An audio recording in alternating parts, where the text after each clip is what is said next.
১ থেকে ৩০ দিনের মধ্যে মুরগির বাচ্চাকে কতগুলো ভ্যাকসিন করাতে হয় এবং কি ভ্যাকসিন করাতে হয় এবং কিভাবে মুরগির বাচ্চাগুলোকে ভ্যাকসিন দিতে হয় সেই সকল বিস্তারিত আলোচনা করবো এই ভিডিওতে, তাই ভিডিওটি সম্পূর্ণ দেখতে থাকুন। সর্বপ্রথম মুরগির বাচ্চাকে ৪ থেকে ৬ দিন বয়সের মধ্যে করাতে হয় BCRDB ভ্যাকসিন। এটা রানীক্ষেতের ভ্যাকসিন। এই ভ্যাকসিনটি আপনারা যেকোনো ভেটেরিনারির দোকানে পেয়ে যাবেন অথবা পশু হাসপাতাল থেকে সংগ্রহ করতে পারেন। ১০০ ডোজের যদি হয় তাহলে ৬ মিলি পানির সাথে ৬ মিলি অবশ্যই বিশুদ্ধ পানি হতে হবে।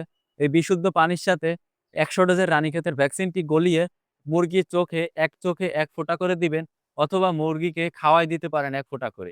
তারপরে ১০ থেকে ১২ দিন বয়সের মধ্যে মুরগিকে করায় দিতে হবে গাম্বুরা ভ্যাকসিন। এই গাম্বুরা ভ্যাকসিনটি আপনারা ভেটেরিনারির দোকানে পেয়ে যাবেন ৩০০ ডোজের। এই ৩০০ ডোজের ভ্যাকসিনটি আপনারা যদি চান গাম্বুরা ভ্যাকসিন, যদি বেশি মুরগি হয় তাহলে পানির সাথে গুলিয়ে খাওয়াই দিতে পারেন। আর যদি কম মুরগি হয় তাহলে মুরগির চোখে ১ ফোঁটা করে দিয়ে দিতে পারেন। ১৫ থেকে ১৮ দিন বয়সের মধ্যে মুরগির বাচ্চাগুলোকে আবার গাম্বুরার ২য় ডোজ করায় দিতে হয়।